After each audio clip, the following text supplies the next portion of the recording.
अत्याचाराप्रकरणी हजारो बदलापूरक रस्त्यावर पालक आणि नागरिकांचा ठिया. बदलापूर बंदची हाक. मुंबई नाशिक महामार्गावरील अपघातानंतर चोरट्या वाहतुकीवर प्रश्नचिन्ह. तर पोर्शे अपघात प्रकरणात आणखी दोघांना अटक. पिंपरी चिंचवडमध्ये भाजपाला धक्का.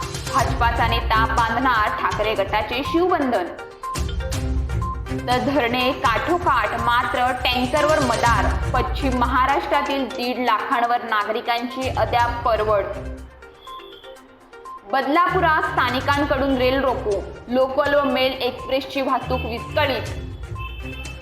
तर डिसेंबरमध्ये पुन्हा पोलीस भरती. राज्यात 7,500 तर मुंबईत 1200 पदे. सावंतवाडीत भाजपा उद्धव ठाकरेंच्या शिवसैनिकांमध्ये बाचाबाची. तो खोट्या बंदुकीचा धाक दाखवून घरातील नोकरानंच मालकिनीला लुटलं. नवी मुंबईतील धक्कादायक घटना. बदलापूर स्टेशनवर ऍसिड हल्ल्याने खळबळ. शौचालय चालकासह अल्पवयीन आरोपी ताब्यात.